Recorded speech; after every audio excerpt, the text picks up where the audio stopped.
Sri Lanka Durban test के दूसरे दिन सिर्फ 42 पे ऑल आउट हो गई है। जी हाँ, 42 पे। इससे आप समझ सकते हैं कि पिच की कंडीशन क्या थी। मार्को येंसन ने रिकॉर्ड ब्रेकिंग बॉलिंग की है। Quickest to 7 wickets in an innings. 6.5 overs में सिर्फ 13 रन देकर उन्होंने 7 विकेट लिए हैं, which is the third best figures by a South African bowler.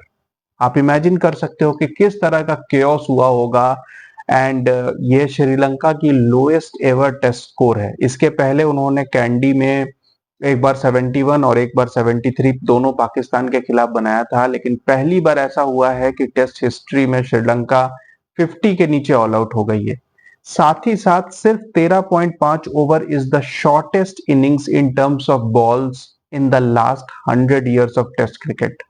तो आप सोच सकते हैं कि कितने सारे रिकॉर्ड और किस तरीके के रिकॉर्ड टूटे हैं। Humiliating day for Sri Lanka. इतना बुरा उन्होंने सोचा भी नहीं होगा कि डरबन में उनका हाल होगा। जब ये टेस्ट मैच स्टार्ट हुआ तो श्रीलंका और साउथ अफ्रीका दोनों ही कहीं ना कहीं वर्ल्ड टेस्ट चैंपियनशिप की रेस में बने हुए थे। आपको बता दूं कि श्रीलंका और साउथ अफ्रीका के अलावा न्यूजीलैंड वो इकलौती ऐसी टीम है जिसके पास चांस है apart from India and Australia की वो वर्ल्ड टेस्ट चैंपियनशिप के फाइनल में पहुंच सकते हैं। साउथ अफ्रीका जो कहीं भी नहीं नजर आ रहे थे इस टेबल में, बांग्लादेश के साथ उन्होंने 2 टेस्ट मैचेस जीते। अब उनके 2 टेस्ट मैच श्रीलंका के साथ है और फिर 2 पाकिस्तान के साथ।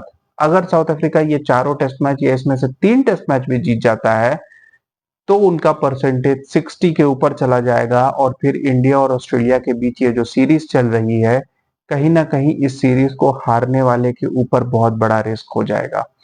टीम इंडिया ने हालांकि पहला टेस्ट मैच तो जीत लिया है, लेकिन गोइंग फॉरवर्ड ऑस्ट्रेलिया को क्या वो 2-3 टेस्ट मैच और हरा पाएंगे? नहीं। तो फिर ऑस्ट्रेलिया के चांसेस बहुत तगड़े हो जाएंगे और फिर ऑस्ट्रेलिया को श्रीलंका में 2 टेस्ट मैचेस खेलने हैं।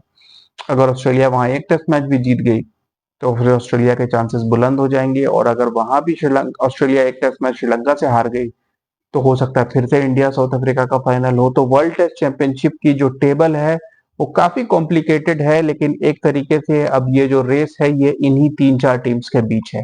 एनीवेज, मैच पे वापस आते हैं। साउथ अफ्रीका ने दिन शुरुआत की 80 फॉर 4 से। श्रीलंका के भी फास्ट बॉलर्स ने काफी बढ़िया बॉलिंग की और ऐसा लग रहा था कि श्रीलंका के फास्ट बॉलर्स ने अपना काम कर दिया है। और एक तरीके से अगर किसी टीम को आप 200 के अंदर ऑल आउट करो तो आप उनके बॉलर्स को ब्लेम नहीं कर सकते। 80 फॉर 4 के बाद श्रीलंका के fast bowler specially Lahiru Kumara वो जबरदस्त बॉलिंग कर रहे थे और टॉप ऑर्डर के 3 विकेट उन्होंने लिए। लेकिन टेम्बा बवुमा कैप्टन, उन्होंने कैप्टन इनिंग्स खेली, 70 रन्स बनाए और थोड़ा बहुत एंड आप कह सकते हो केशव महाराज और कगिसो रबाडा ने टेल में सपोर्ट किया। और जो साउथ अफ्रीका की टीम एक समय 117 पे 7 थी, वो किसी तरह 191 तक पहुंची, लेकिन फिर भी ये बिलो पार लग रहा था क्योंकि जब आप 200 नहीं बनाते हो तो आप पे प्रेशर होता है। लेकिन पिछले एक हफ्ते में दूसरी बार, पहली बार याद है ना पर्थ में, एक टीम जो कम टोटल पे आउट हुई हो पहली इनिंग्स में, उसने दूसरी टीम को उससे भी कम टोटल पे आउट कर दिया और मैच अपने हाथ में कर लिया है। श्रीलंका की तो इनिंग्स ऐसी शुरुआत हुई मानो वो बैटिंग ही नहीं कर पा रहे और इतनी जबरदस्त स्विंग बॉलिंग हो रही थी। रबाडा जो जनरली मेन विकेट टेकर होते हैं, उन्होंने सिर्फ 1 विकेट लिया, लेकिन मार्को येंसन की बॉल और जो शॉर्ट लेंथ वो फेंक रहे थे, चाहे मैथ्यूज हो, चांदीमल हो, ये एक्सपीरियंस बैट्समैन है, ये भी नहीं खेल पा रहे थे। कमिंडू मेंडिस जो अभी तक श्रीलंका के मेन स्टार रहे हैं, वो उन्होंने हाईएस्ट स्कोर बनाया 13 रन का, लेकिन जेराल्ड कोइटजे ने भी आके एंड में 2 विकेट लिए और वो 150 प्लस से बॉलिंग कर रहे थे। तो आप इमेजिन कर सकते हो कि साउथ अफ्रीका की पेस अटैक इस वक्त कितनी जबरदस्त है। और एनरिच नोड्जे तो अभी तक टीम में है भी नहीं, लेकिन इन तीनों ने जबरदस्त बॉलिंग की और श्रीलंका कहीं भी टिक नहीं पाई। 6 रन पे पहला विकेट गिरा और देखते देखते 16 पे 4 हो गए। थोड़ी बहुत रिकवरी हुई जब कमिंडू मेंडिस खेल रहे थे और 32 पर 4 तक गए, तब लगा कि शायद थोड़ा बहुत वो रिकवर कर सकते हैं। साउथ अफ्रीका का भी टोटल बहुत बड़ा नहीं था, लेकिन जैसे ही कमिंडू मेंडिस आउट हुए, अगले 10 रन के अंदर पूरी टीम ऑल आउट हो गई और मार्को येंसन को रिकॉर्ड फिगर्स मिल गए 7 फॉर 13। तो आप इमेजिन कर सकते हो कि किस तरीके का डोमिनेंस दिखाया साउथ अफ्रीकन बॉलिंग ने। सिर्फ 13.5 ओवर, मतलब 1 से सवा घंटे के अंदर ऑल आउट हो गई श्रीलंका की टीम। सेकेंड इनिंग्स में साउथ अफ्रीका जब बैटिंग करने आई तो श्रीलंकन सीमर्स को विकेट ही नहीं मिले।